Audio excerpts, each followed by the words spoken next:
Vamos a escuchar a Luis Alfredo Medina, coordinador de investigación del Consejo Cívico de las Instituciones Laguna, y el tema hoy tiene que ver con la investigación que se hace sobre empleo, sobre los indicadores. Luis Alfredo, bienvenido, buenos días. ¿Qué tal, Marcela, Juan? Un saludo a todo tu auditorio, buen día.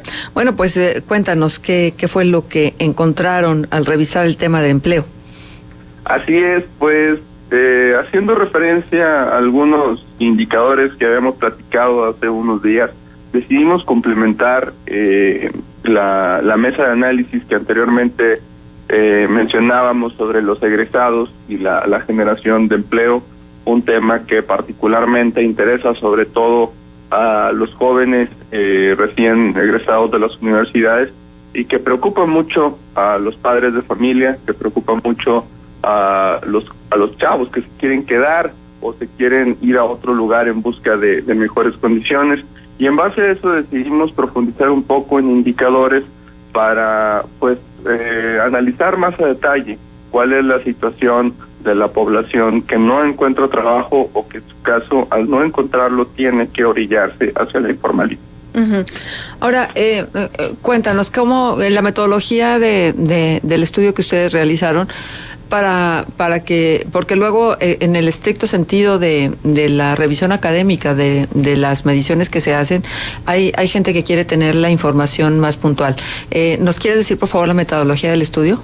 Así es, mira, cuando INEGI saca, por ejemplo, bases de datos de la ENOE, que es la Encuesta Nacional de Ocupación y Empleo, nosotros inmediatamente descargamos estas bases de datos de las páginas de INEGI y también a través de la página del Instituto Mexicano del Seguro Social para revisar las condiciones de empleo de los asegurados. Es decir, por un lado, ENOE nos dice cómo están las condiciones del empleo a nivel general y por otro lado, el Instituto Mexicano del Seguro Social nos dice cómo están las condiciones del empleo meramente formal.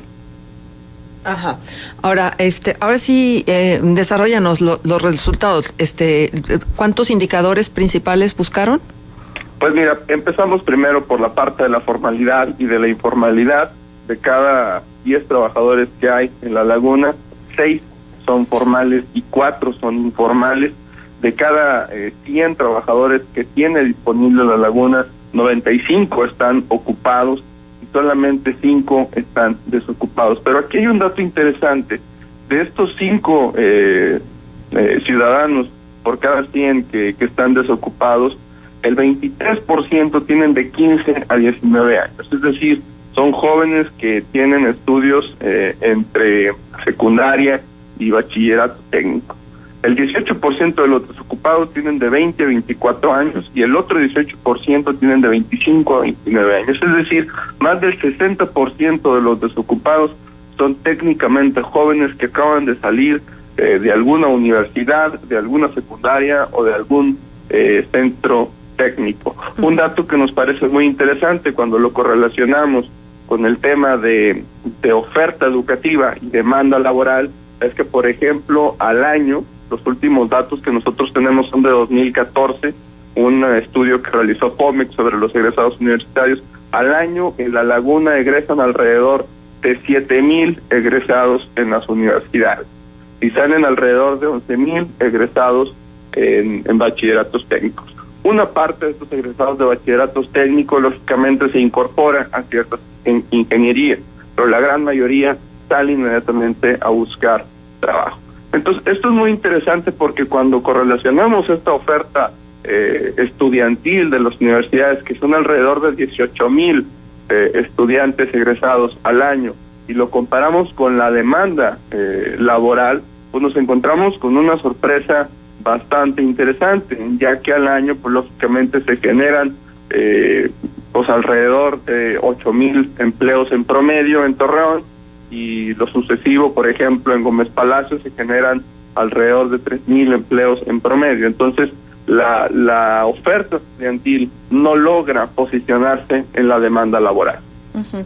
Ahora, mucho se ha hablado y bueno, recién lo hemos platicado nosotros en una mesa cuando reunimos aquí a las universidades, al CIELAC específicamente, y lo reunimos también a ustedes como parte del observatorio, para poder entender qué era lo que estaba sucediendo y la vinculación que tienen las universidades con las necesidades laborales del mercado.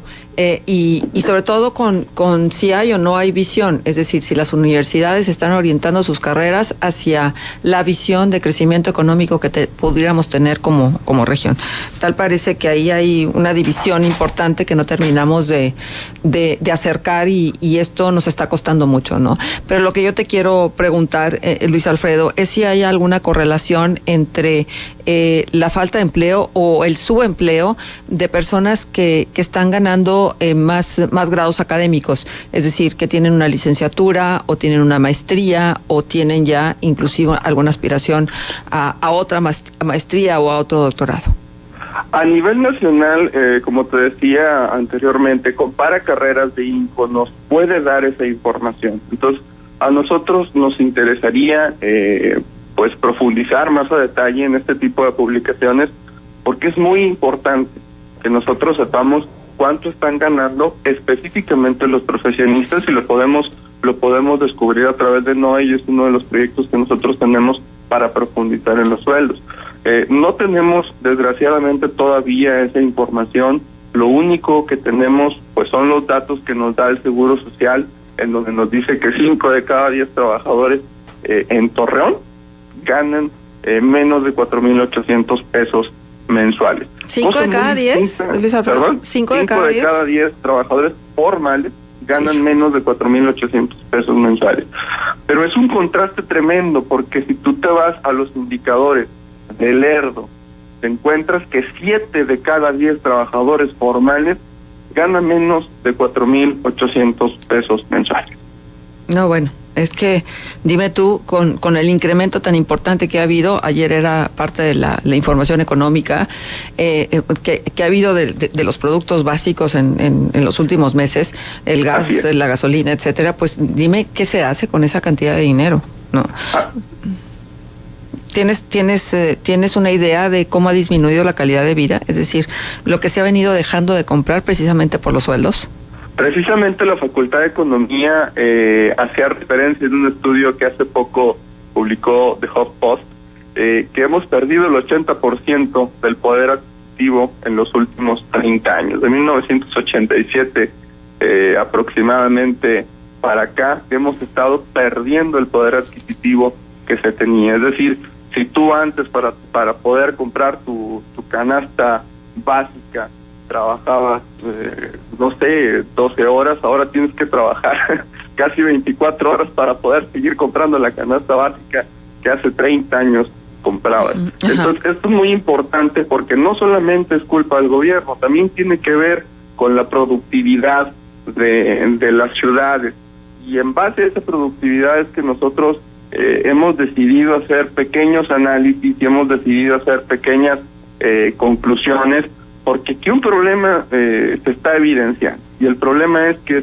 en las universidades pues claramente no se está fomentando una visión empresarial, una visión que le haga generar a los muchachos que cuando salgan de sus carreras, pues lógicamente innoven, que tengan la inquietud por levantar algún negocio, que tengan los conocimientos suficientes en finanzas para poder solicitar un crédito y poder hacer su negocio sustentable y tener las fortalezas suficientes para llevarlo a cabo.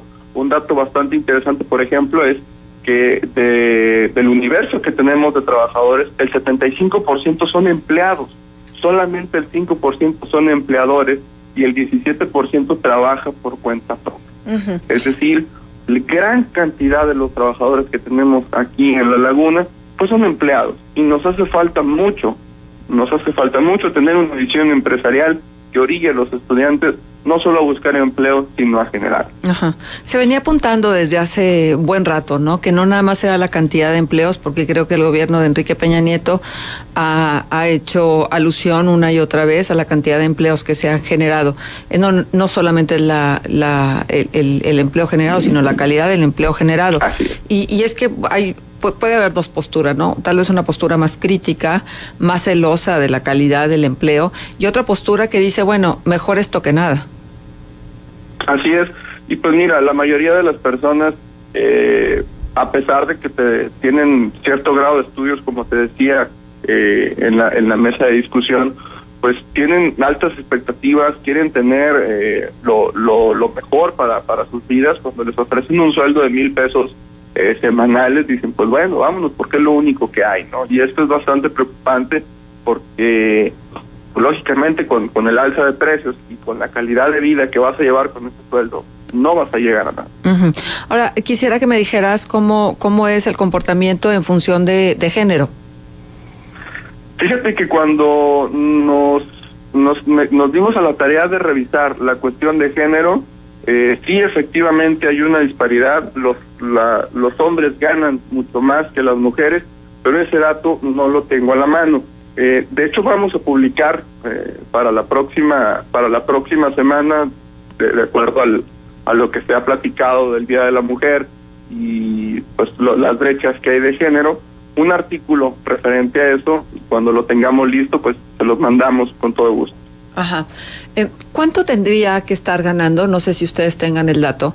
O cuánto sería un sueldo promedio que le permitiera a alguien ubicado aquí en La Laguna tener una cierta calidad de vida. Es por lo menos comprar todo lo que se supone la canasta básica contiene.